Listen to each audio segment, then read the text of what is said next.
This is the Ink Pray Love podcast. We talk all things health, wealth, and community connection. Let's go.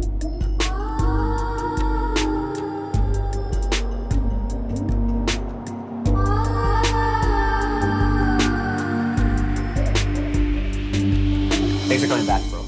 I know we had to reshoot this. This is the second time doing this, and now you're able to come to my home. Yeah. The first was shot in poor quality, so now we get to do it again. Better sound, better video cameras, better setting. There you go. Moving on up, and we found out that I have a resistance pool in my building that you're going to be able to use for rehab. That I was looking for a while. I was going to go back to Vegas and do my recovery day because I know they have one there. So that's, for me, my main focus is my recovery right now. Yeah. So yeah. That worked out. Yeah. Like the fact that you get to, like that actually probably was a silver lining that we had to do this again. I'm going to save you a trip to Vegas. Come downtown with an excuse. Yes. We won't go out after. We'll try not to go clubbing. Yeah. But how's the injury going? Tell us what happened and tell us where you're at now with it. So I was getting ready to compete December 2nd in the Philippines. I was going to fight for the number 3 spot in the world. Wow. And I was in training camp in Las Vegas, and it was just, we were sparring, and the guy jumped on my back. My leg got caught on the way down, and what we thought was a minor LCL injury later on came back as a full ACL tear that needed full reconstruction. So then luckily I got the surgery in January, and now it's the recovery process. It's a very different thing right now. Different how? There's a lot of different factors. First of all, the independence. I'm used to doing a lot of things on my own and being in control. I've had to give that up. Mm-hmm. I'm lucky I have a partner who literally took it on her back and just she's handled it like crazy. And it's just crazy. You have to rely on people so much, and I'm not used to that. I'm a very self-sufficient person. Another thing is just last year at this time, just being able to do whatever I wanted with the body that I had, pushing my body past most humans would, and now learning how to walk again. Yeah. And just going from those two very different extremes where the goal is to walk without any help. Where last year the goal was to spar 5 rounds against the world's elite and get ready for elite level fights. So it's just so weird, the drastic change of things, and just kind of accepting it and just knowing that life has really slowed down because I can only move so quick. So I'm noticing so many things where I'm always like this in life. I'm always, let's go. So it's kind of put me in a position where I have to really kind of slow everything down. You're preaching to the choir. Yeah. I know, I'm telling someone that. For someone who definitely has been through this and had to, be in a wheelchair for 3 months, and of course, go personality, just getting shit done. I mean, I was ripping around on motorcycles and, running multiple businesses, and then I couldn't get off the toilet by myself. I couldn't get into bed alone. I know what that's like. And that's what I've been going through. Yeah. Getting help from my wife to lift my legs into bed, and just knowing that I'm stuck in the bathroom for something that could be 5 minutes. I'm stuck in for 20 minutes, putting on my pants as going fishing, trying to get her over that foot. And you're trying to just doing stuff like that. It's been crazy. How's it been? Probably very humbling in one sense. And then what's it like to still maintain your eye on the goal while you're going through a rough time? The main thing is, this is where visualization and meditation comes in huge, because my body is not physically able to do it. So I have to mentally do these things.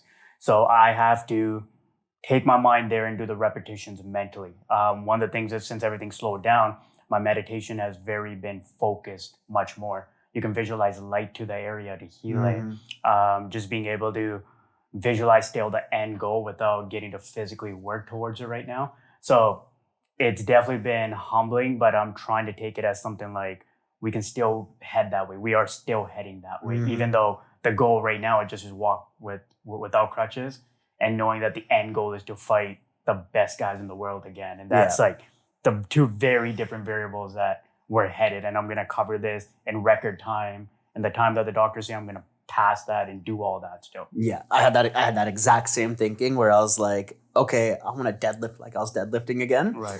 But then it was like, take a poo by yourself. It's right down to that, Yeah. So I know exactly what you mean, and you'll get there.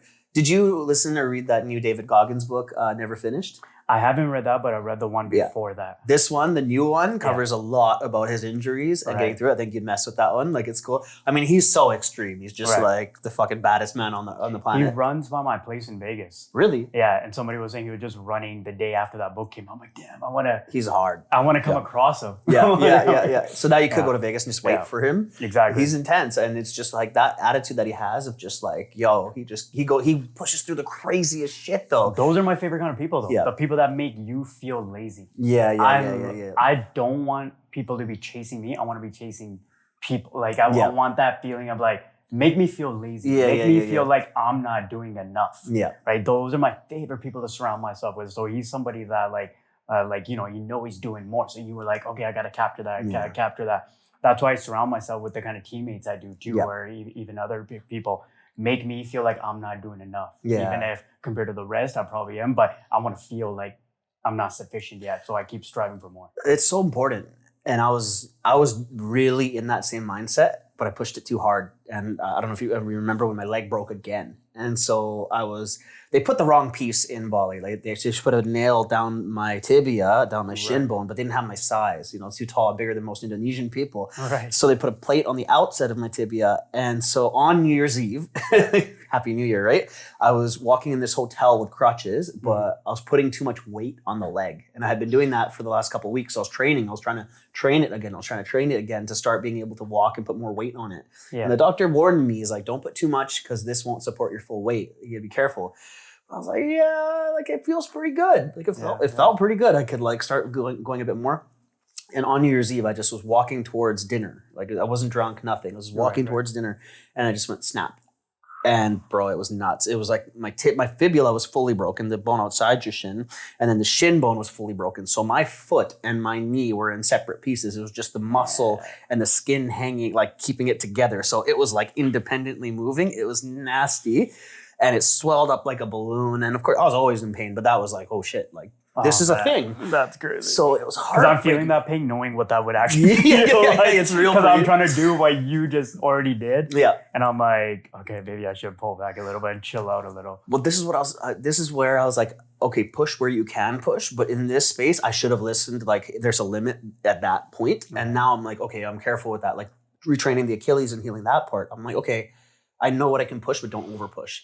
But the other thing is, but you never know the limit of that. Exactly, and that's the hard part. But what I did instead was push where I know I can push. So in the meditation, in sitting longer, in the sauna, in whatever, in the studying, and that was like the thing that helped me out was, okay, don't put too much weight on where you're not supposed to put weight, but then take that energy to divert it into your studying, your practice, your whatever, upper body. And so I started training upper body again, and finally it felt like useful. That's kind of my goal now. Yeah. Is to get walking and just start doing upper body. Yeah. But I'm going to come out looking like Conor McGregor post leg break, just jacked and not being able to make weight again. Because that's basically what he did. Yeah. Right? Because he came off the leg break and then all he was doing was upper body, and that's what I'm afraid, because I already have a tough time making my weight class because I'm a bigger guy in my weight class. The last thing I want is all this extra dense muscle put on me and not being able to make weight. So what are you fighting at right now?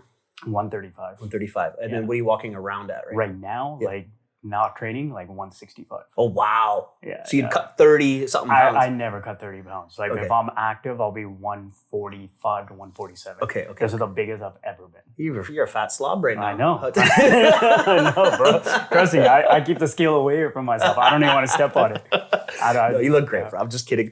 But I'm excited for us to train together. That could be like a little mini series. But like we got the weights here, we got sauna, we got steam, and the resistance pool. So that's going to be fun. That's one thing people, like, especially injuries like this, people don't think about the power of water. Yeah. Right? The power of water is crazy. Like, obviously, we can't run on a track, right? Because can't run on anything right now. Yeah, but you can run in the pool. Yeah. And the resistance and the building of strength and stuff. And I do this even when I'm healthy. Like, when I'm healthy, sprinting in water, swimming, and all that stuff is a big factor of my training program getting ready for a fight, let alone recovering from a knee injury. It's a very powerful thing that people kind of neglect almost, don't think about how powerful water is, especially resistance pools, right? So it can actually excel how much quicker you can heal. Plus, you get a real workout. Yeah. Like, obviously, you know that right now, nothing feels like a real workout. Even though you're sweating and stuff. Like, I was on the physio table yesterday and I was just sweating. Yeah. And because you were just pushing through, breaking scar tissue. Yeah. But compared to what we do on a normal day, I took 3 steps in physio and that was enough. Yeah. Where, it's like so many different variations where when you get in a physical, when you get in a resistance ball, it's actually a real workout without causing impact on your body. It's so important. And I think what can tie into what people can like resonate with is like, yeah, you're used to doing something and achieving at some level. Yeah. You take a hit, but that doesn't mean you're down and out. Right. Yeah, there's other stuff you can do, and you got to keep that. You got to keep your head up. Yep. And I think that can translate to so many areas of life too. You know, COVID coming, people got knocked off their horses, off their feet, whatever. And how do you bounce back from that? And then this, what have you learned about resilience, patience? What's this one injury now teaching you about life? Probably patience. Yeah. Probably patience is the biggest thing. For me, I can get overwhelmed very quickly when the whole world seems like it's moving and I'm not moving with it or moving faster than it. Mm-hmm. I'm definitely I feel like everyone's I'm seeing my teammates training, getting ready for fights. Yeah. I'm seeing people out and about doing things and I'm like stuck in this place. I'm literally I'll be moving and I'll stop and I'll be stuck staring at a tile in my house. And the details I know of my house now because of this, because I have to move so slow. I know where the grout is. I never noticed none of this stuff. Because I have to stop somewhere just to take a break. Yeah. And I'll be just looking and I'll see these things. But just patience and just believing that there's a grand plan for everything. Mm-hmm. My life revolves around mixed martial arts. Mm-hmm. But there's also other factors to my life than mixed martial arts, right? Like being a mixed martial artist, really, I'm starting to realize that it's just one factor of my life. There's a whole nother chapter that's going to come after this. There's another lot of variations. And this is a moment to kind of figure out who I am and work on relationships that maybe I've neglected because it takes too much out of me, such as even working on my marriage and stuff like that, right? Mm-hmm. So because MMA was number one towards everything. But now I'm in this position where I do have to focus on these things, taking everything in, kind of just being grateful for the simplest things. And sometimes we let that pass by really quick because we're so fast. We're on this racetrack. So I think that's one of the biggest things I've taken from this. And not being overwhelmed that the world is just going to move ahead and I'm going to be stuck in this one place and the whole world's going to evolve while I'm stuck here. So I get it. And that's your own mind that does those tricks, right? All of it. That's your own mind that makes you believe those things. So I try to keep myself busy at home. I try to work on other things, jump into projects or something that keeps me busy. As long as my mind is busy, I'm good. Yeah. Sometimes I make myself too busy and I get overwhelmed by that. But for me, there's a satisfaction of knowing I used my day well, whether it's gaining knowledge or something. Yeah. And that's a big, big thing for me. Me too, man. I think we have a lot of similarities in that space too. Because if I don't feel like I'm doing something, I'm not happy. It'll mess with my head. It's the entrepreneur mindset. Yeah. It doesn't matter what you're in, whether because you did martial arts too.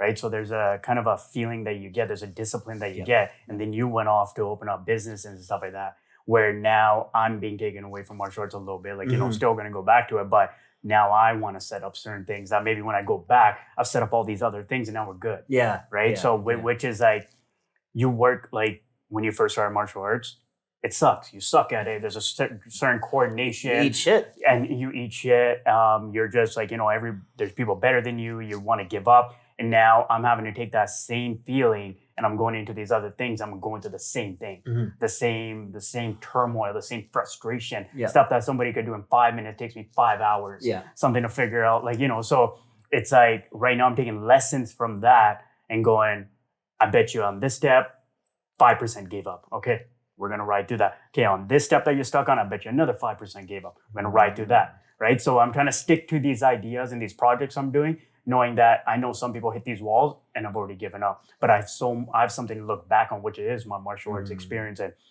the walls I hit in that, and knowing all the people that started with me that disappeared because they couldn't just hack through the next level of the game that they were in. Yeah. And I've been just doing it. And the same thing you can do in something else. So it's the lessons that you take from something else and you apply to something else. I love that so much. And that martial arts taught me so much about that in life, where it was it was just like learning a spinning heel kick. Mm-hmm. The first time you do it, you probably fall over. Yeah. Second time you do it, you didn't land it, you look like an idiot. 50th time, you probably throw a decent kick. You're like, okay, 200th time, you're landing that, knocking people out. Okay, cool.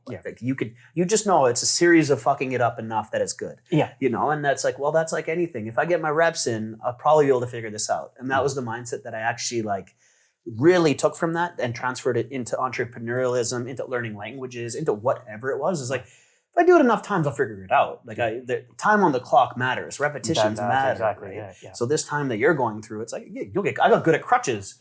I got pretty good. I'll open doors with it. I was like getting really like handy with them. I got pretty good at crutches. Nice. I got good at going downstairs, upstairs. Like I got good at this, you know. And so that thing felt good. And the other thing that was really exciting, and I feel like now I can tell you about the recovery thing from what I've been through, and just like every single win, celebrating it. Because when I first got to feel water over my head, because taking a shower out of a sink is bullshit. It sucked. How long did it take you to get in the when was your first shower? Like, oh man, okay, so let's see. After the accident, it was sponge bath, and then it was like in the sink and just and cold water, sponges. That was bullshit.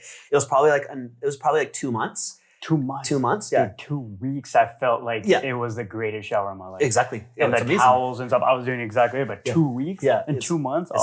Dude, I can't even imagine. Because my arm was broken too, right? So I couldn't like get myself into anything.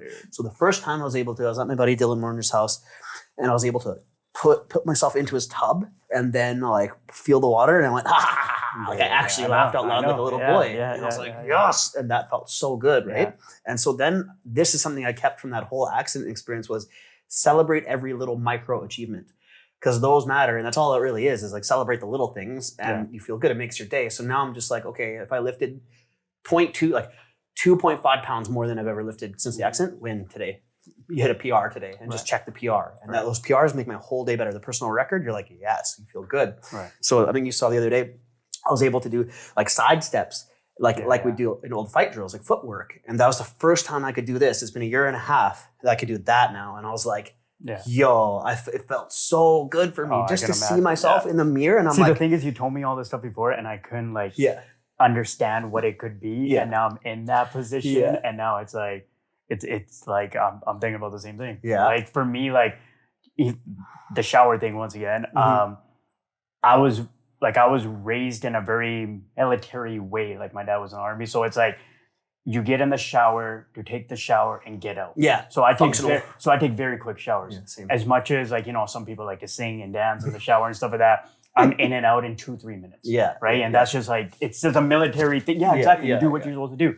But now I'm having to sit on the stool. Yeah. And I got the waterfall, and I'm noticing like I almost do my meditation in there. Yeah. Now. Like I did it before I came today. Because I'm having to slow down. I have to set the crutches and sit down and then feel the water. And then it's weird. Showers have been so different.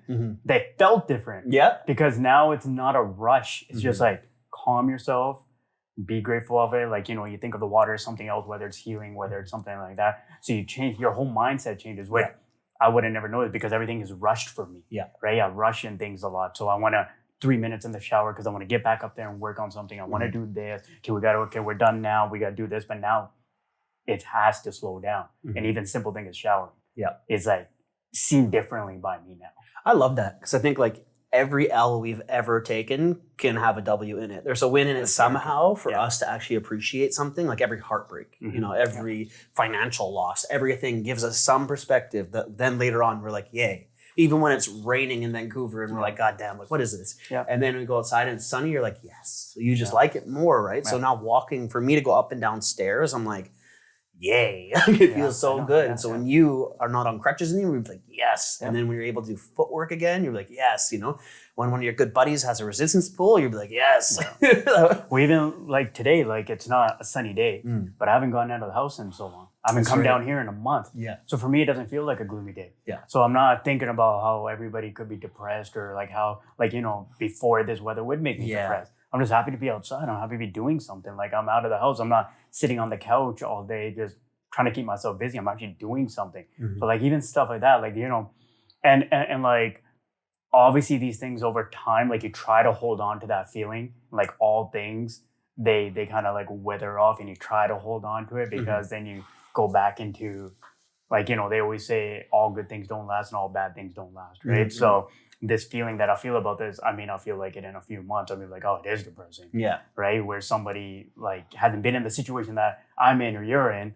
And finally gets to get outside, got in the car, drive downtown. Now I've been doing that for years. Yeah. I've never felt that way. Yeah. Right. I've never appreciated it like that. Yeah. So it's like you get put the universe has ways to always humble you. Yeah. In ways. Doesn't matter who you are. Doesn't matter on what track. Doesn't matter how good of a heart you have, how bad of a heart you are. It is gonna figure out ways to, I guess, bring out a better version of you. Yeah, absolutely. Yeah. I had that coming back to Vancouver where I was like, you know, I didn't think I could live in Vancouver ever again. Right. You know, after leaving what I've been through, I was like, nah, it's not good for me. And then when I came back this time, I was like, wow, I love my city again. This is awesome. I want to make a difference here. This feels good. And then I got into like the thick of the this was like 2-3 weeks ago actually. And I was in the thick of the renovation and it was like, yo, you know how renovations are. This is just like in deep and I was kind of burnt out. And the weather was bad at that time. And I was just like, why am I here again? Like I forgot about, like I lost my excitement for a minute. Yeah. And I noticed myself feeling like I was getting back into a bit of a rut. And I could just feel a little bit like, oh, I'm feeling heavy. I'm feeling a little bit like, Yeah. And it took a minute just to actually then get back into that perspective, actually. Like, hey, actually, you're doing good shit. But what made you go back and you're like, what did you do to get yourself back in that good mindset? Oh, because it's easy to spiral off. Yeah, no, really right? easy. Like it's really easy. Like for me, if I'm like dealing with depression, it's easy for me to spiral out, even though I want to get out of it. Yeah. But the spiral just like, then you just need another person next to you that agrees that it's gloomy outside. Yeah. Then you need another person next to you that's like, yeah, this city does suck. Yeah. And now you guys are both on this path together. Yeah. So you find no reason to get out of it. Yeah. Right? Yeah.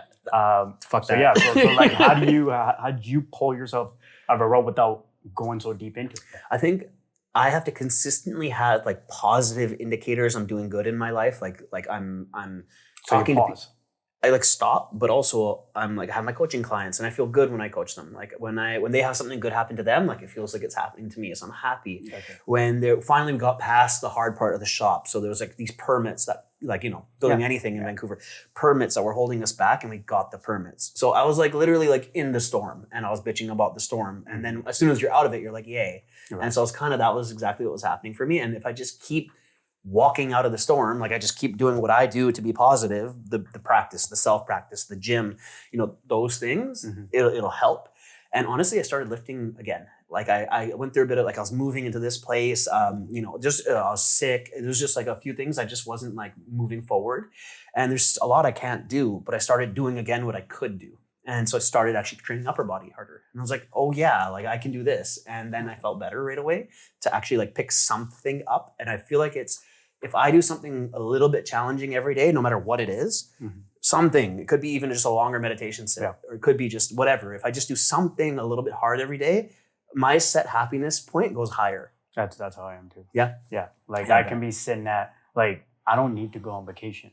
I can be happy in my office as long as, like, I know that some people see frustration on my face, but frustration because I'm challenging my mind to do something that it needs to still prepare for. So I actually get satisfaction out of that, of being frustrated.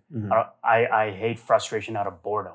Frustration out of boredom is way different than being frustrated because you've hit a wall in a challenge and you're trying to figure it out and you're trying to do something. So it's a very different thing. So in that sense, it's a very different thing. You said something that struck me there, kind of like, I don't need to go on vacation.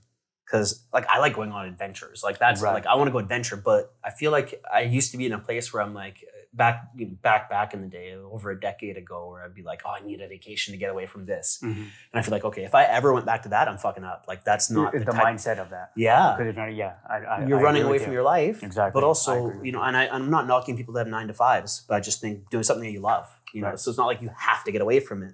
If that's the case, there's some fulfillment missing. You're not doing things that are positive or hard in the right way, or enough fulfilling you that's making your heart sing. Fulfilling is the biggest thing. Yeah, fulfilling. It's always fulfilling. Yeah, It's. I think it's not even being busy or something. It's, are you fulfilled in the day? You can be fulfilled in a lot of different ways. You can go meditate and travel somewhere, right, and be fulfilled and be happy at where you are. It's that emptiness that some people get on vacation for the wrong reasons. Yeah. Because then you're coming back to the same shit. You're just going. You're going escape, and then you're coming back to the same shit. And then you're looking for the next one. And you spent tons of money, and you're hungover, and you got sunburns. And then you come back, and you're just sitting there, and you're back in that same mess that you escaped for a bit.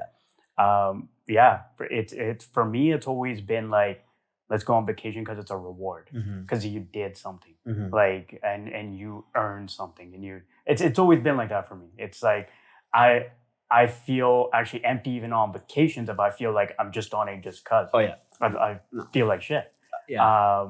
If I feel like I earned something, I did something, there's some fulfillment, there's something, then I feel good about where I'm at. I really like that. Like my vacations now are like missions. Like I want to go do something. Like I have something. I'm going there for a reason. Like there's like a thing that I want to do. Maybe it's a meditation retreat, or we're gonna go shoot down in LA and go visit my friends and do some podcasts there. Or like I was going to a retreat somewhere. Like okay, there's like a thing to do. Right. But if it's just like to go get fucked up in a pool, I'm like I don't got time for it. Like it's just not. Yeah. So before I met my wife, that's what vacations were for me. Vegas, right? For me, Vegas, but Montreal was like, if I went to Montreal, there has to be a purpose behind it. I'm going there to train at TriStar. If I'm going to vacation to India, it's because I'm fighting there. If I'm going, so it used to be different. Then all of a sudden, she's like, we're just going to go on vacation just to do it. I'm like, oh, okay.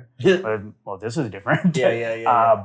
Bali was probably the first place that I ever went to where there's no purpose. And even then when I got there, it messed with me. So I went and found an MMA gym. So I went into Bali MMA and I went and trained there. Because I was like, I can't just keep doing this. I need to like feel like I came and discovered something.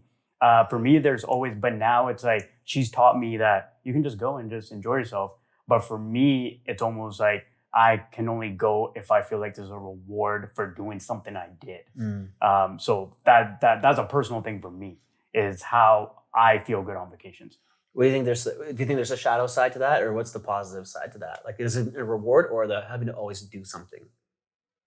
Like when you go on vacation or before? Even just life, because I have that too, where it's like I have to have done something, you know? Yeah, it's like, for me, it's almost like it's a driving factor, right? So it makes me want to go, let's earn this. I've always lived life in an earning kind of way. Like everything any kind of pleasure that I've wanted, I feel like I've had to earn. And it's always like, I don't know if that's a curse. I don't know if that's a good thing. Like, I'm not sure where you can just go enjoy something without earning it or not. But I've always had that, whether it's a vacation, whether it's a dinner out, whether it's even just laying on the couch watching a movie. I've always had to have something where I've earned it. Yeah. I can't just go do it. I can't just be like, oh, you know what? Today I'm not going to do nothing. It's weird. Like I wish I could. I really do sometimes, and just have that mindset. Like screw it. Let's just be lazy. Like screw it. It starts driving me nuts 5 minutes into a movie. Yeah. Always something I'm like, I could be doing this. I could be doing that. I could be doing this. It's ruining movie for you. Okay. Yeah. So for me, I've always been in an earning mindset. Yeah. Yeah. Do you think a bunch of the guys, like, okay, you're fighting for top 3 in the world. What do you think about the guys that are in that class as you, number 2, number 1? Do they think the same way? I think so. Yeah. And I think that's part of what plays it for me, right? So then you listen to certain people like, athletes, David Goggins, Kobe Bryant's, all these people, and you try to study those mindsets, and they were exactly the same way. I never heard about them saying, I just went and did something just because I was lazy and I just, like, they had to earn it. They always made an agreement with themselves. They were always had to push past it. And then you earn this cheat meal. Then you earn this cheat day. Then you earn this little break, right? There's always an earning kind of, and I think the number one guys and everybody that I'm surrounded by in Vegas that are like the top in the world are exactly the same way. Yeah. It's like you can get into this crazy cycle also, which can drive you nuts, especially being in Vegas, because most of the people training there, this is their career. Yeah. Where when I train in Vancouver, some people have side jobs. It's like, it's different. There, you'll do 2 sessions. You're like, I earned this evening off. But then you'll hop on Instagram and you'll see those same teammates are now in the 3rd and 4th session. Yeah. And their earning is doing 4 sessions in that day and you only did 2. Wow. And then you start going down this road like, who am I to be taking a break? And then you get into the cycle and that becomes a day, then a week, then months. And then by the time you roll up to the fight, you're burnt out because you've done so much and you've been after this little reward, and it never comes. And you're just like, kind of like a hamster in a hamster wheel. And you're just like, it never comes. Like before, 1 session in Vancouver used to be enough to be like, hey, you earned the rest of the day off. But even in Vegas, 4 sessions may not make you feel like that. Wait, where's the difference though? Because you said you'd be burnt out by the fight if you're doing like 4. Right. So then you got to find a balance between. You got to find a balance, but it's a daily balance. Okay. You got to assess yourself on the daily. Yeah. Right. But then you also are like, if I do 4, then the day the fight comes, I'll have no regrets that I left, no stones unturned. But you can also do 2 sessions every day and feel that way, right? But you just know in that moment, you can't look to the future. You're making what you can of that day. Like, okay, yeah, I can do a 3rd one. I can do a 4th one. I can go home. I can take a quick break. Like I can get home at 12, wake up at 5 and make it to jiu-jitsu, start at 5, then go till 8. Like, you know, and and you become this, it becomes a cycle. And you were just talking about how when you were working on your shop, you got into a rut. Oh yeah. Right? Yeah. This is the same thing. Like right now I'm in a place where I'm just dreaming of going back to training. But then when I'm in the camp, I'm frustrated. I'm burnt out. It feels like a job. I feel like people outside of this training camp don't understand what I'm dealing with because they're like, you're living the dream. But for me, I'm like, I'm stuck in this. Getting kicked in the face. Yeah, I'm caught in this 24/7. Yeah. And the only day it's really going to count is on fight day. And if shit falls apart on fight day, none of this matters. So the pressure just mounting and mounting. Shit. So it's like you're trying to and you don't know whether you're doing enough or not doing enough because you don't know what your opponent's doing and the pressure and the fans and everything. So it's like you're doing everything, but you get caught in a rut too. And you're trying to enjoy the process, but you lose that along the way and you're trying to hold on to that. And so it's like, that's what I'm saying. Like right now, like I can be patient, I can enjoy this, but it's so hard to maintain that because along the way you do lose that perspective again. Yeah. Right? You lose that because right now everything will be slowed and I miss the fast-pacedness. Yep. Then I'll be in the fast-pacedness and I'll be like, I miss the slow. Yeah. Right? So you're always looking on one end or the other. Yeah. So you're like, I wish I could walk, but then I'm doing 4 sessions. And like, it's always like, it's this constant cycle. It's this constant so funny human cycle that you get stuck in. Yeah. And you're just, it drives me insane. Like, I think thinking about it. Everybody deals with this though. And it's so funny that you said this because I don't think everyone deals with it. I think a lot of people deal with the grass. I think a lot of people do, but I don't think a lot of people do. Some people are just okay doing nothing. Yeah. Right? No, I get it. My folks are pretty blue collar, so I understand like on that end of it. But I think everybody gets the grass is greener thing. You know? The grass is greener. That's a damn grass thing is for greener. sure. Yeah. Everybody wishes they had what they didn't. It's very common. But I'm very much like you, brother. So I'm like, I always think that where I'm like, I wish I had this thing. I want this thing next, you know? And then now I'm really trying to make like the elevator ride better. Like this, like the mundane of it, like the grout you were talking about, that tile. Yeah.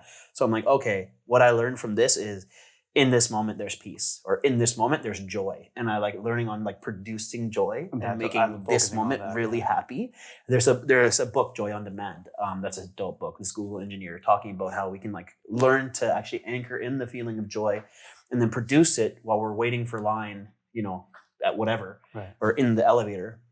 And I've been like trying to remember that. But what are some techniques of doing that? Well, like of creating that? Yeah. Because like I know that's what I should be doing. Yeah. But what do you do to do that? Okay, do it right now. And let's see if everybody listening. Think of something that makes you undeniably happy. Something that's just like the picture in your mind's eye of just joy, happiness, and love. What's like one thing? Anchor it. Okay. Right? I'm thinking of my pit bull, Henny, my dog that one of my close friends has now. But I look at her face and she's just so sweet and happy and cute. My heart like, oh. Right? You might be thinking of your beautiful wife sitting over there. Right. And so I was thinking about my nephew. But yeah, I just think about the looks he's giving everyone. Because they remind me of joy. Childlike, like, you know, that innocence, right? Yes. So I always, that's why I like having them around. I always kind of, like, I like having them around because it gives me a reminder. I actually was messaging my sister. I'm like, can you drop them off? Yeah. Because I want that. Yeah. Like, I like having that around me. There's pure joy and innocence. And I believe children are connected to God the deepest. They're just essence of that. Right. So we think of that. And then we think of the feeling associated, the flavor of the feeling associated with that, with your nephew, with the dog. And that usually I feel it in my heart, right here. And then the actual emotion tied to that is quite high vibrational. That's like love, that's happiness, right? So you think of that, and then you be as present as possible thinking of that and grow the emotion. So we're thinking of love, we're thinking of happiness. And then in this moment, it's kind of like, if you could feel it here vibrating, now then. Do you visualize it as something? I like just you're holding something? Feel it in my heart. And so I visualize the feeling, but mainly I'm just thinking of like an orb. Right, as an orb. Type, and that's in my heart vibrating. And then I want to actually just keep growing that. But the more that I'm in this present moment and we're here, and I feel that growing, I can feel myself getting happier. And we can actually just generate excitement if we anchor that feeling and then grow it outwards. And we'll be like, okay, actually, this moment's pretty fucking great. And it's a bit of a placebo effect at the start, but if you smile, it triggers being happier in your mind. Right. So you can start with just trying to smile, and then you can get happier. And we can actually then kind of placebo, but we start generating it. Kind of like when you kick your bike off and you start pedaling with your feet a little bit first, and then you get momentum, you get it going, right? So it's like that kind of thing with the happiness. So I'm seeing that work. And so I did it I went to the gym this morning downstairs in the elevator. For some reason in my head, I always think there's a bunch of like Ferraris and Lamborghinis in my parking garage here, none of which I own.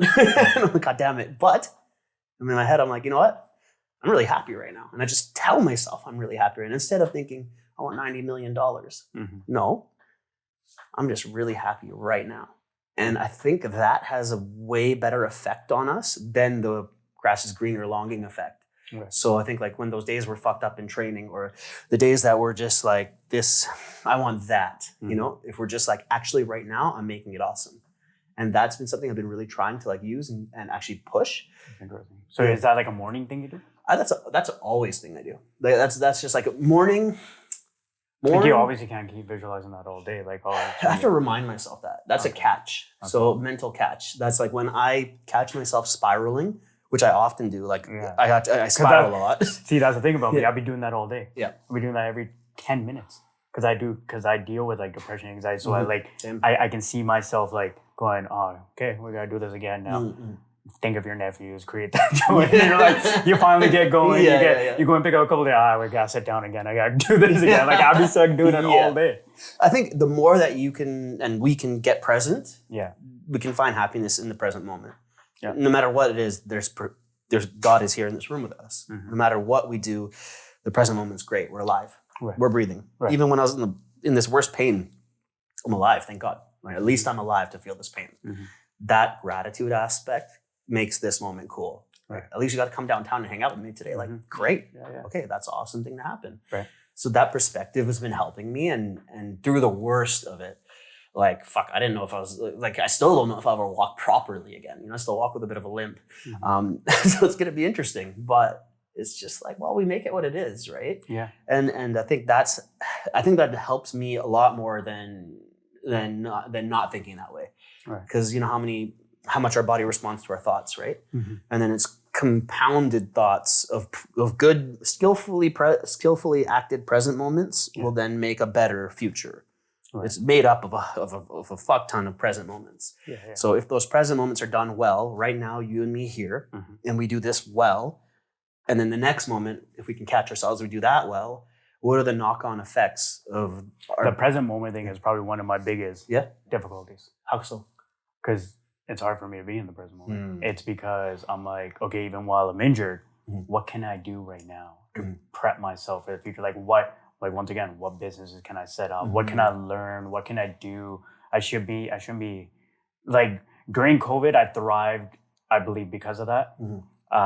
And since I thrived during that time, now I always feel like whenever, like, you know, I get stuck in a situation like where I'm injured or something like that, it's another opportunity to do something. But then I'm always thinking about where it's going to take me. Instead of just going like, you know, like right now I'm injured. I could be spending a lot more time with my wife than spending time in my office trying to prep something, because I'm thinking about the future investment, right? What can I do to set us up in the future right now, being stuck here right now? Yeah. Right. So I'm always like, or I could just be like, hey, I'm home now for the next 5-6 months.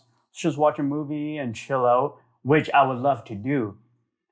But at the end of the day, for me, whether it's right or wrong, I know that setting us up for the future, it is not doing. Right? Oh, gosh. Like what about the balance of both? The balance of both is where I struggle, because I'll get caught up going down a rabbit hole of something, and I can spend 8 to 10 hours. And I'm so mentally burnt out trying to learn it. By the time I get to her, I'm checked out mentally, right? Like I need a nap. I'm like you know, I'm tired of. So it's like that's definitely something I've always wanted to work on.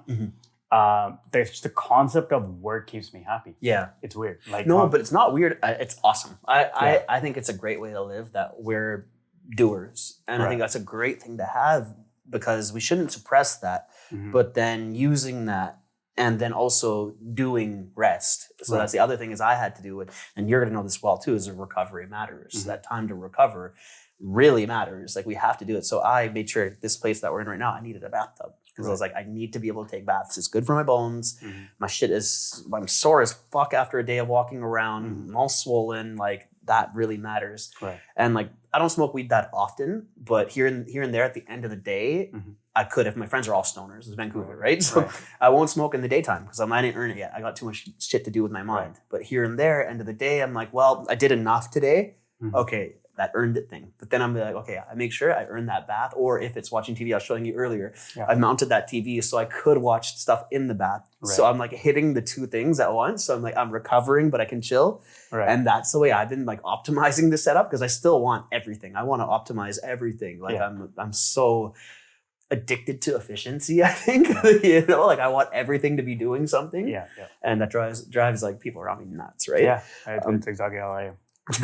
Could you optimize? But the thing is, to make everything run in efficiency, you got to get dirty and you got to get it set up, and that's the part that that like the way that I look at it is some of the things I'm working on right now. I just picked up the bricks from the yard, and I'm just laying the bricks down, and this is gonna be the shittiest part of this whole process.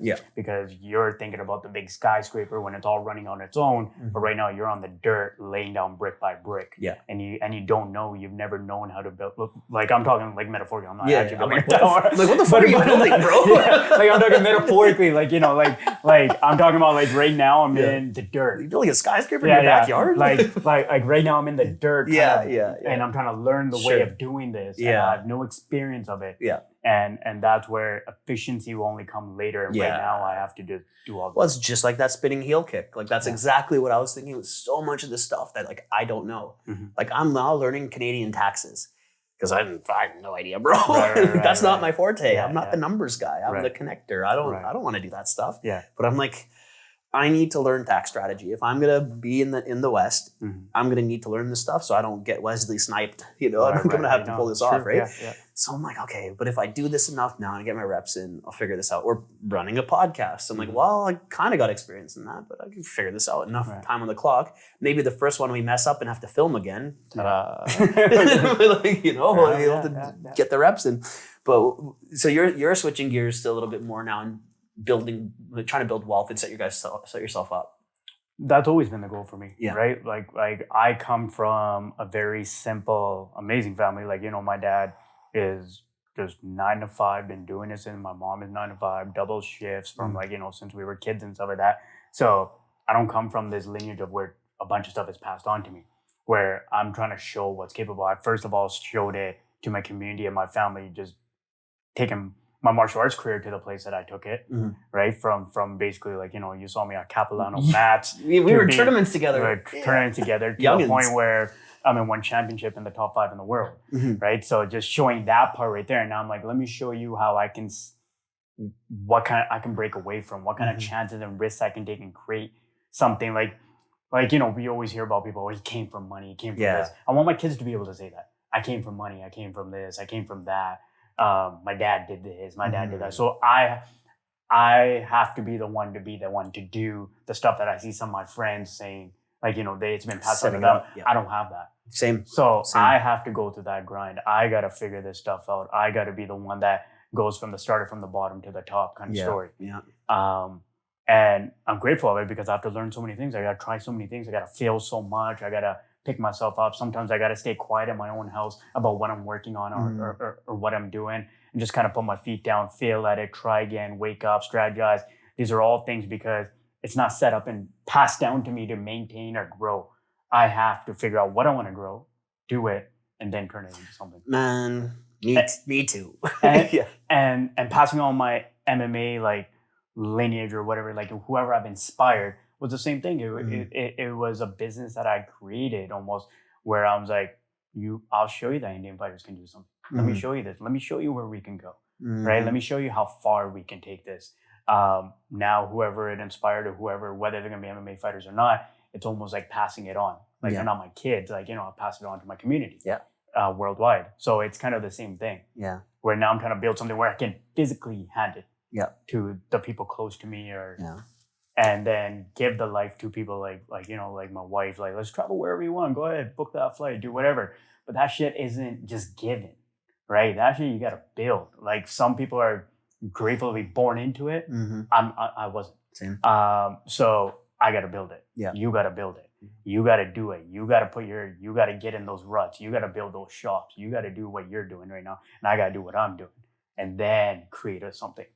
Do you think, because I think about this quite a bit, and I think I'm in that exact same place where I'm like, well, I want to build something dope that I can pass on, you know, to me, to my community, like to my kids, to my community, like that's what I want, you know? And, you know, do you think that gives us a grind to get there? And then, but if that was given to us, would we grind this hard? I don't think so. No. But I do have a friend that does do that. He was passed on, like, he comes from wealth, but this kid's still on his own thing, creating his own thing. And I've never seen it before. I've seen a lot of kids passed on their family business, and we're just going to work this. I'm going to maintain whatever my dad gave me.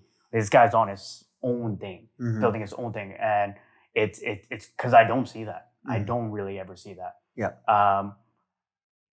It's a blessing at the same time, because you get involved with so many different things because you got to figure it out. It's on you. Like, you know, like, do you think your parents would pass you on karma house? like you know what I mean? Karma house, my folks weren't in the tattoo business. Yeah, exactly, right?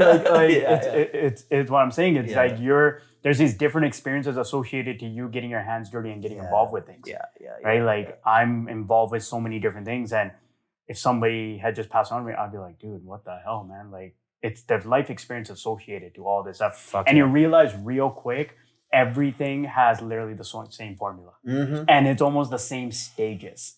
Whether you're trying to become a world champion fighter, you're going to go through the falls, you're going to go through the pain, you're going to go through the heartbreak, you're going to go through that. Whether you go and start an online business, you're going to go through the pain, the dirt of it, the simpleness of it. You're going to go through the failures and the successes of that. It doesn't matter what you do.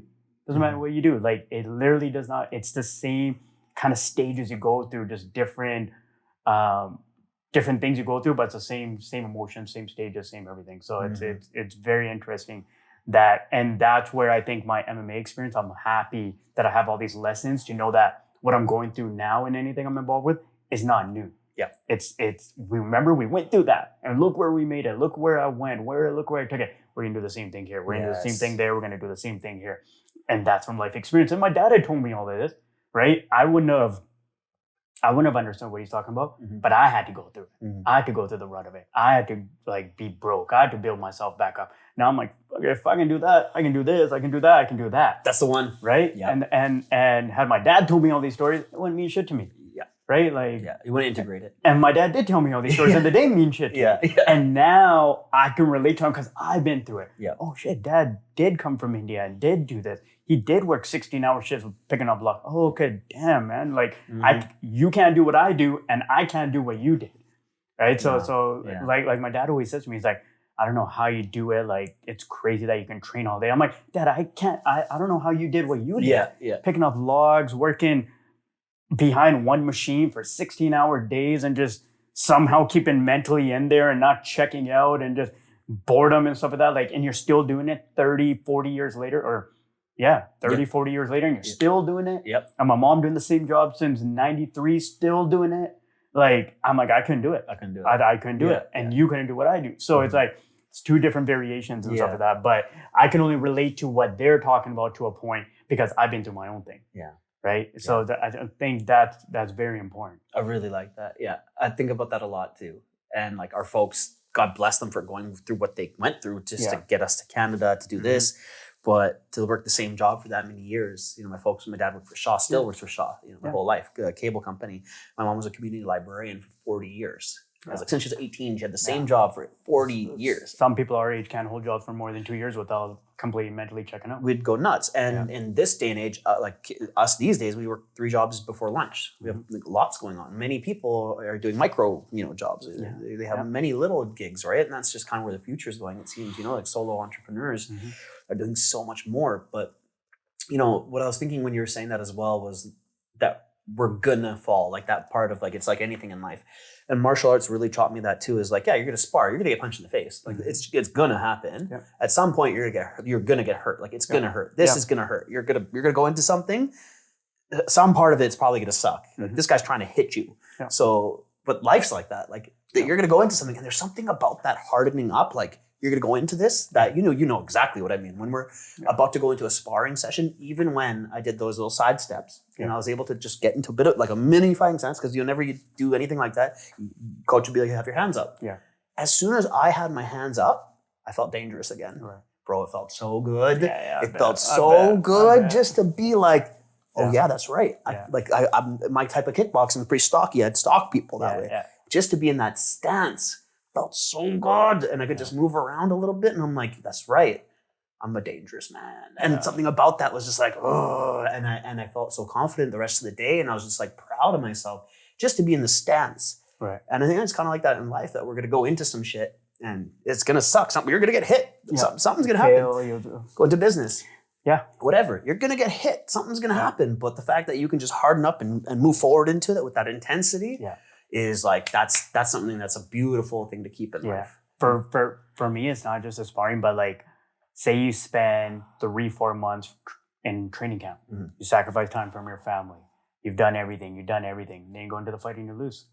You basically, if you look at it as a business, you failed, right? Because first of all, you only got one half of your money. You got your show money. You didn't get the win money. Mm-hmm. So that was like literally a 3 to 4 month business plan that didn't go right. Mm. And now you got to go home. You got to reassess. You got to go through the shit of it. You got to go through the depression of it. You got to build yourself back up. And then you got to get back on that win streak. Fuck. It's that same thing. So now if you've been through that and then you come to business and stuff like that, then you're like, dude, I've lost in front of the world. Yeah. I've lost in front of the entire world, and I've come back and won the next 4 fights. Mm-hmm. And I've never you know what I mean? Yeah, so I know exactly. It's like every day you woke up, you invested money into your training camp, you ate the best food, you trained with the best guys, you sacrificed time and moments and celebrations and big moments between your personal friends and stuff that just to get ready for this, because you knew you were doing something and you knew that this was going to bring you victory, success. But it didn't. Yeah. You failed. Yeah. And you lost. And now you're in the dumps, and you gotta build yourself back up. So then if you look back on it, you're like, if I did that, I can definitely do this. Yeah. Right? I feel like it's kind of like that also then in business and relationships. Yeah. Because you're trying to get married, you're trying to be in a relationship, you get your heart broken. Yeah. And that whole time was a bad business decision if we use that one. Exactly. Or in a business decision. I've had business things take bad L's, like I've invested in a cryptocurrency. Oh, let's not talk about that.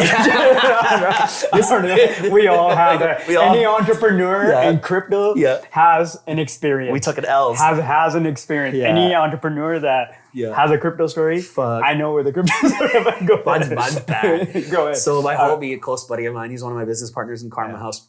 Yeah. And he's like, hey, I got a link for the Arab world's first cryptocurrency. It's going to be called Habibi Coin.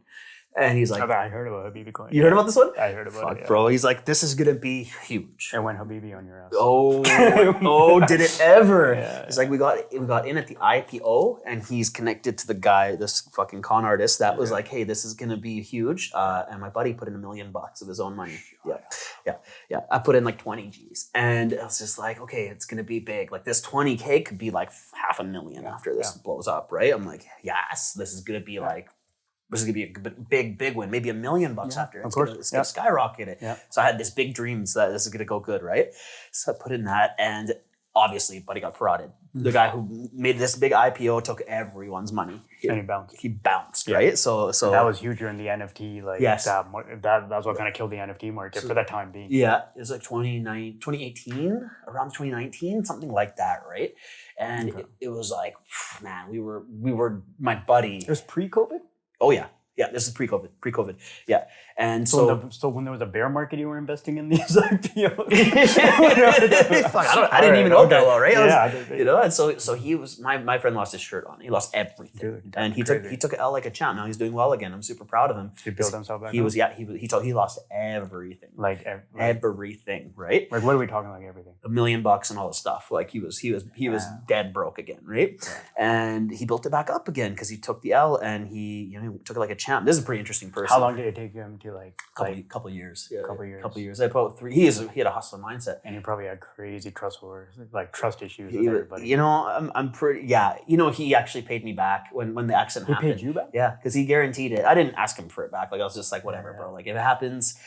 He guaranteed me. He's like, I guarantee you this will work. And I'm like, bro, like I got a lot of other stuff going on. I don't know. I don't really want to like. I was not totally like in for it, but he's trying to do me a favor. He's like, I guarantee you it'll work. And then when the accident happened, he sent me $10K, and I was like, that's so nice of you. Just so he's like, you need to heal. Right. Well, that was one really humbling and very sweet thing about it is when I was down on my ass, how many people came to help me. Right. And I was like, that's really sweet because fucking my bills were crazy, like astronomical. To walk again like this ain't cheap. Yeah. But everybody wanted to see that. So it was really sweet for them to actually just be in my corner.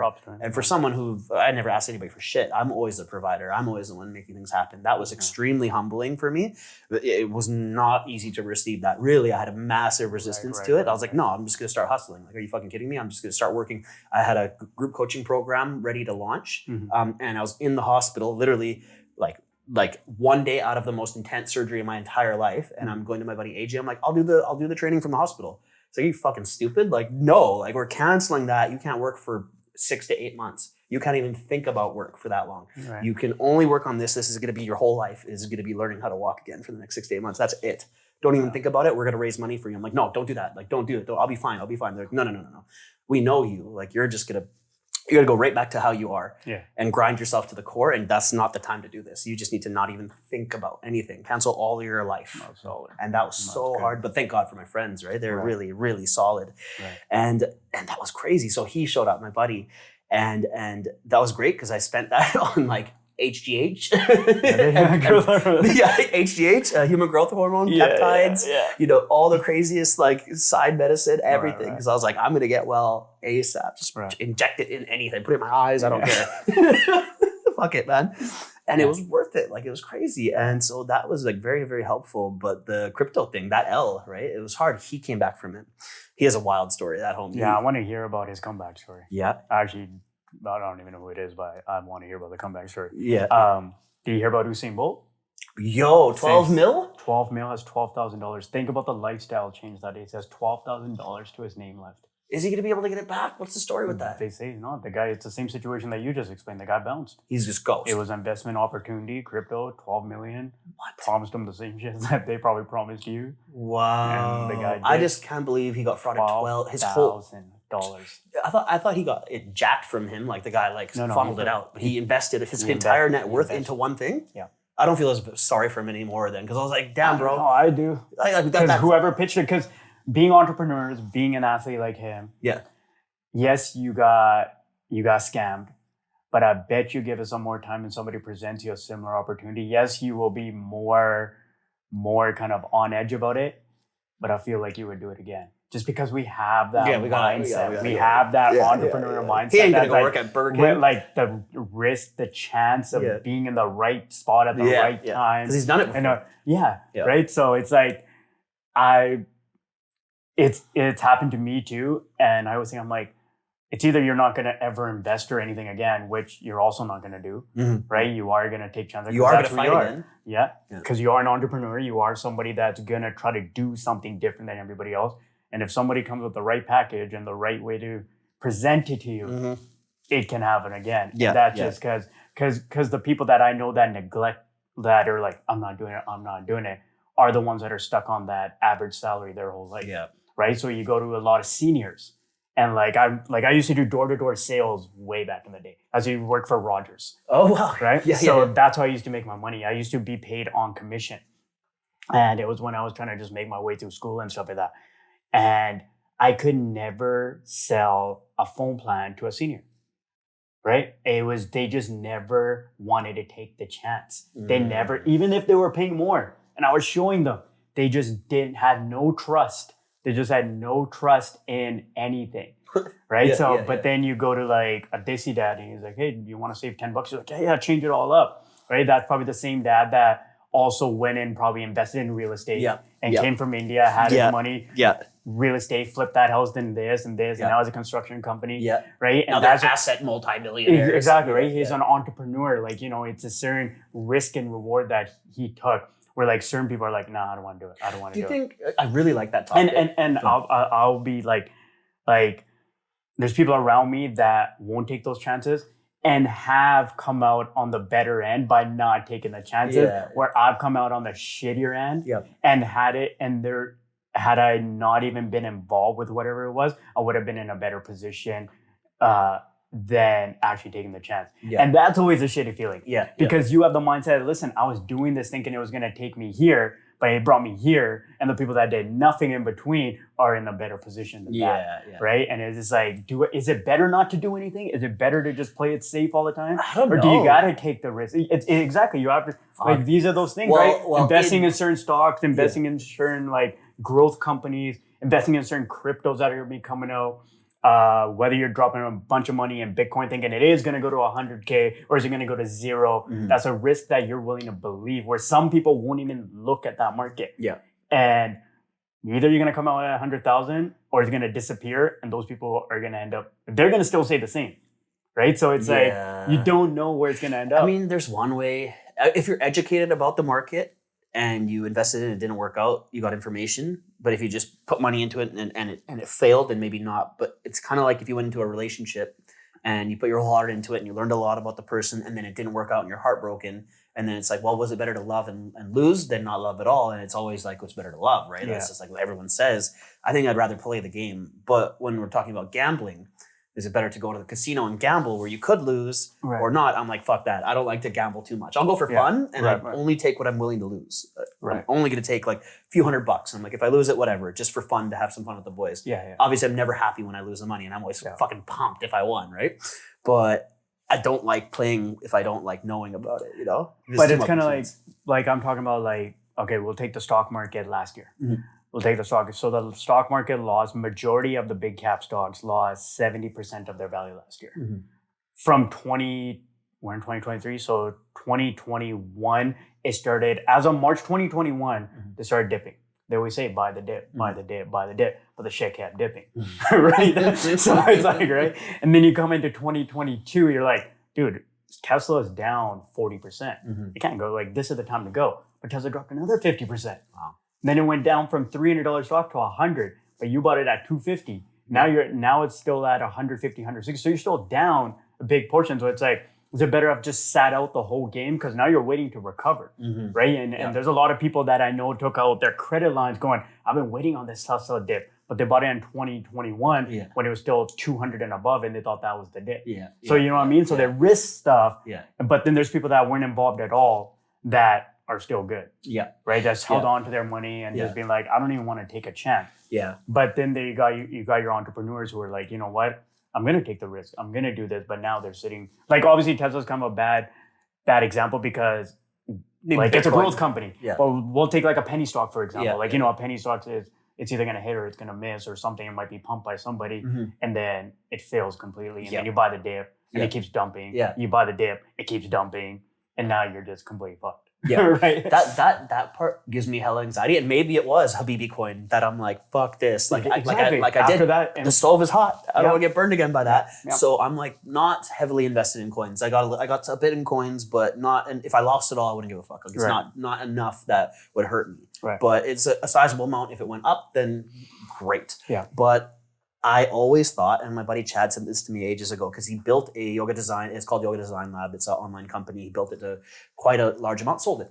Now he bought some crazy property in Portugal, had a baby, bought a Mercedes. Like, he's doing it. Awesome guy. And he always said to me, me and him both didn't trust crypto. We're both like, I don't know. This is when the crypto market went down. And then we made money, and then it went crazy down. And I was like, oh shit. I got enough to help my yoga teacher move.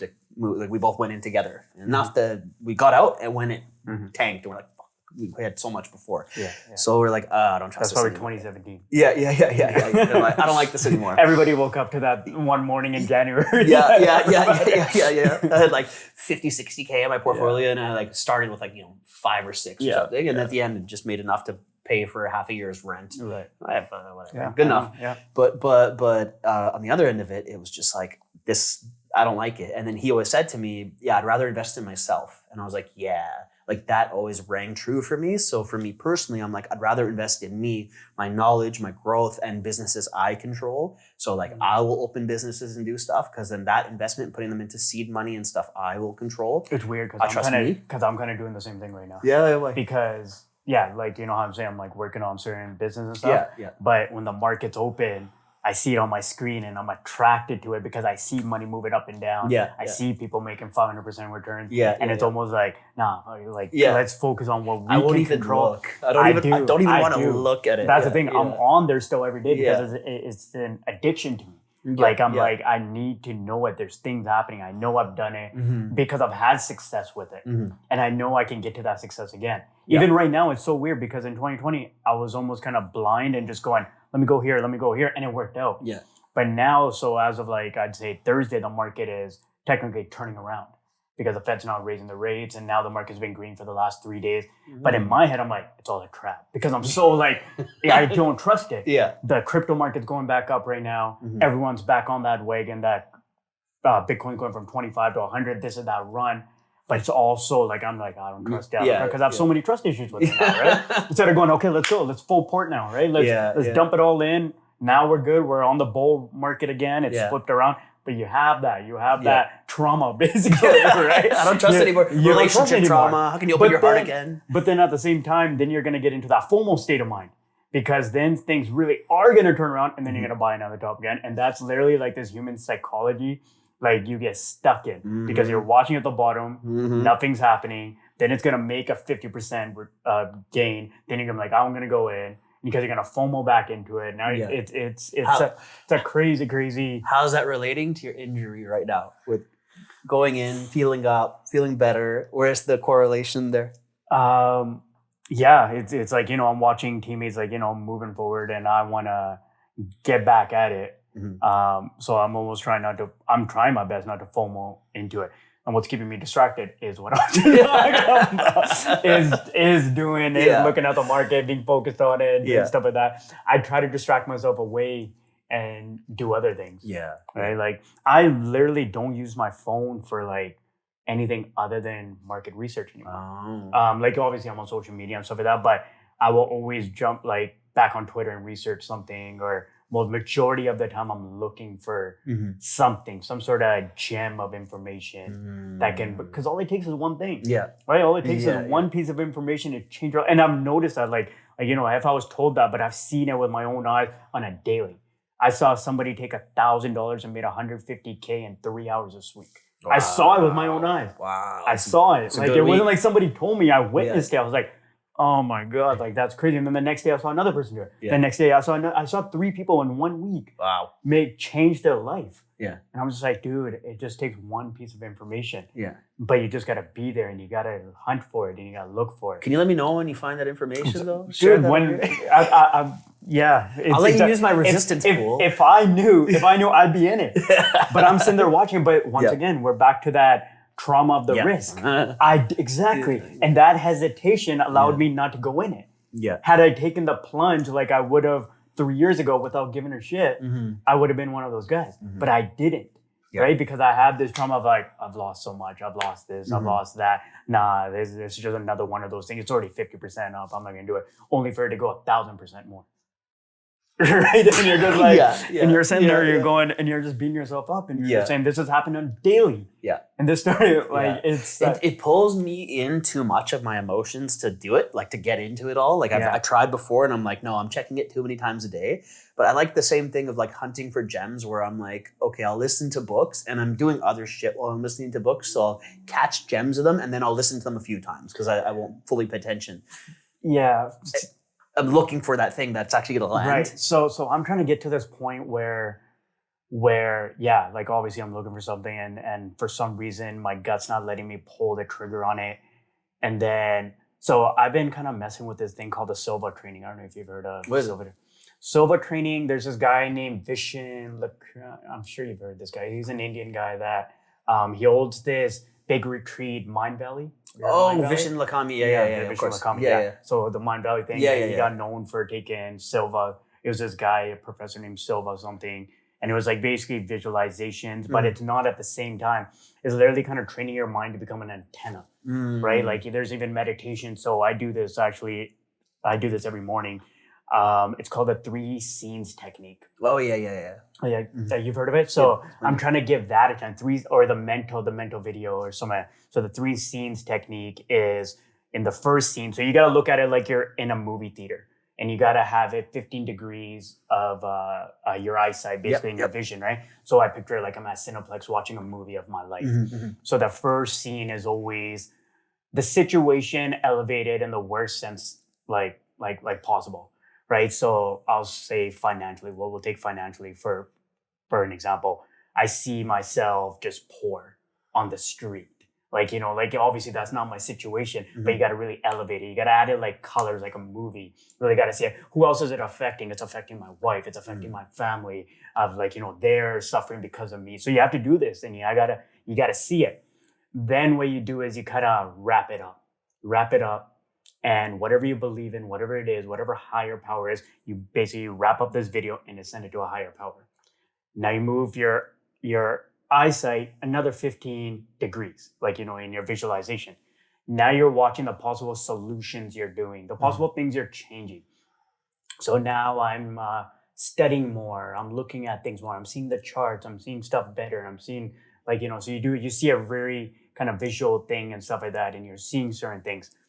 You wrap it up, you send it up.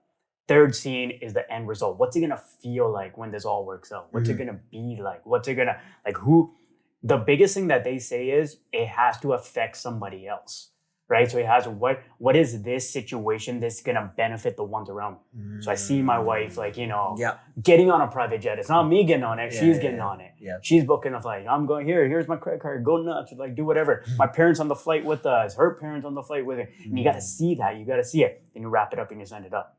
And that's the visualization. Then you count yourself back out. So you train your mind to go, first stage trains your mind to go into an alpha state. And there's those binaural beats playing while you're doing it. Those dope. And then you kind of get into a stage where you're doing it on theta waves and stuff like that. But you have to believe that you're kind of wrapping this up and sending it to a higher power and losing control of it. That you're going to let the higher antenna or whatever it is to send you back the result that you want, or whatever it is, or if you're looking for a stock, it'll come into your mind, or it'll tell you, it'll kind of guide you. So it's not you in control. Yeah. You're kind of leaving it. So it lets you kind of take that pressure off of yourself that's not on you. Yeah. And so I'm trying to do that more, kind of leave it, visualize it and going, listen, I don't have to be scavenging to find that next thing. It'll come. Yeah. Right. Because that's what kind of leads us into that, always looking into the future. Because we're trying to get to it before everybody else. Right. We're trying to get into that investment before everybody else. We want to find out about that crypto before everybody else. Instead of going, it's going to come to me. I'm just going to sit here, and the universe is going to send it to me, and I'm going to be fine. And right now I'm trying to flip that script on, because I've never done that. Yeah. It's not saying lay around and do nothing. Yeah. You still have to take some sort of action, but I'm saying you have to trust that it will come to you, that something will, and then you have to start recognizing things. You have to start recognizing little moments happening. So I'm focusing a lot on my healing right now, because it's a big part of it. Yeah. So I visualize gold light going into it, and I play the 3 scenes technique. So even in my 3 scenes, the first scene, which is supposed to be the worst situation, I'm literally I can't walk or anything like that. I'm dependent on family members, my wife, for the rest of my life. Obviously that's not the situation, but the bigger you grow it, the more you do. When you get to the solution, the bigger you're going to grow the solution. Yeah. Right. So it's I really like this. Yeah. So it's a very interesting thing, and it's consistency on that, right? Yeah. So I try to start my morning off every day doing the 3 scenes technique, or the mental video is the same thing. And you have to really believe that you're going to wrap up this video and you're going to send it to a higher power, and then you go to bed. There's even one meditation that he literally has it set up where he's like, you don't talk to anybody, you wrap the video, and now just go to sleep. And you don't talk. You don't get on your phone. You don't talk to your wife. You don't talk to anybody. You don't go to the bathroom. You literally have to go to sleep. And now it's up there. And now whatever's going to happen, it's going to work out the way it is. And you have to trust that. So it's I'm trying to get into that kind of. So that's something I've been doing a lot. I've been really kind of studying that. It's kind of it's basically what I've been doing, visualization, but it's more directional, right? It's more okay. I really like that. So it's you're watching a movie now. The dope part is that it has to not just be you, and it has to affect other people. That's juicy for me. I really like that. So I picture there's a lot of homeless around our area in the Wally area. I picture just going there, and I do this a lot. I picture in my 3 scenes that I can just go and just show up with a bunch of food and just feed them, like, because I don't care. Because I'm like, dude, here, eat whatever you guys want. Every day I can go do that. Every day. That is an absolute dream of mine. That I want to be able to just be like there's a couple of my friends that do like these videos. I talk to them, like they do Instagram videos and stuff like that. They'll just go give $500 to people, and they'll just go do this, and you'll just do that, or like, you know, and I'm not gonna film any of it, but I'm like, I want to be in that position where I'm like, hey, like, you know, my bills, everything's covered, everything's good, everyone on my side is good, my family's good. Now let me see who I can take care of, strangers and stuff like that. So you have to really got to focus on that. It has to benefit, and he really focused on it. It has to benefit something or someone around you, and that's definitely. I feel like that's going to be dope for you to get back into your fight career, because it's going to benefit your family too. Benefits that, and the inspiration and the motivation for the people that see this story come to life. So I do kind of do it, but right now I'm really just kind of focus on the financial part of how I can take care of people around. And then once I get there, I'll definitely use it in my fight camps and stuff too. Well, bro, I think we covered a lot of dope shit today. It's weird because it's a completely different podcast than the one we did. Completely different. I don't even think we touched on some of the stuff that we did. I like it. I like it better because it went into so many different things of like the doing mind of actually like how do we actually calm ourselves, but we just keep having to do and achieve healing and getting through what you're getting through. I want to see you fight again. And I'm so stoked we can do a rehab together and get you're gonna be part of my rehab now. I'm down. And then just like providing a future. I think so many people in our position want to build a legacy. They want to build wealth so they can help others and pass it along, and then provide for the generation forward.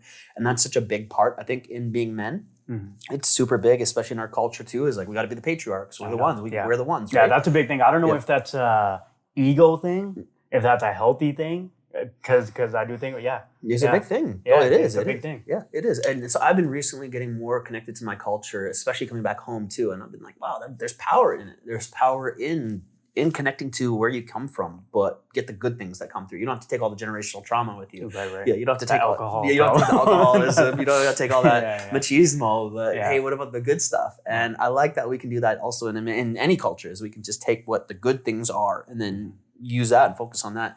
I really like, I'm going to take on that visualization and sending it up for more than just me, right? Yeah, because I've always wanted to be in control of whatever I'm doing. Me too. Now being able to trust that the universe has got your back, it's a different thing. It's kind of, I can literally feel the weight sometimes leave my shoulders. Like I'm like, oh, it's okay, all right. Now I can just go do whatever I gotta do. It's all right. Like it's not. Don't worry. Something's got me up. Something's got our back. Right. So To wrap up, what would you like to leave the listeners? What's a gem that you'd like to give for them to connect to them and inspire them to have a better life? For me, I think the biggest thing is just whatever vision you have, whatever goal you have, whatever vision you have, you gotta truly believe in it. Like it has to be something that's gonna hold you through every storm that's gonna come. I can just think back to when I started MMA. I'm with the guys that I started with. A lot of them was like to pick up chicks, to get into nightclubs and stuff. For me, it was way deeper than that. It was to show that the underdog could make it, that somebody could start something so late and still make it to the top of the game, that somebody could start from a complete different life, like being an accountant one day and just be like, boom, and start a completely different life the next day. It doesn't matter when they're like, it's too late in your 20s, it's too late. I chose when it was going to. But my vision had to hold me through, right? The days when I couldn't pay rent, the days I would go broke, the days I really wanted to give up, the day I couldn't even get a bus ticket to get on the bus, days I had to eat pepperoni pizza for 4 or 5 days at a time. Did my vision hold up to keep me on the path? I am now 14, 15 years in, and I can confidently say it did, because my vision never changed. Just the stages of my life did and the aspects. And so that it's what led me to marry the woman of my dreams, who I call my wife now, right? It's what led me. So all those stages were leading me to this places, but my vision had to stay strong. So whatever you begin, I have a very powerful vision that's true to your heart, and only you know if it is. You can tell the world all you want. You can tell them I'm doing it for this, but you're gonna know. You're gonna know whether you believe it or not, because when push comes to shove, it's gonna test it, and it is definitely gonna get tested. So I would say whatever you begin, hold a vision that's going to hold you through the darkest days. Like your loneliest days, it's only you and the vision. And I've been in those moments and I know it held me. So yeah. That's what's up. Keep the vision, homies. My friend, thank you for joining. Thank Always you. a pleasure. All right, Peace out. Thanks for listening to this episode of the Ink, Pray, Love podcast. I'm your host, Aaron Baya. And if you'd like to do some charity work, go to www.aaronbaya.com/charity. Support one of the causes on that page, whichever resonates for you. Do some good today.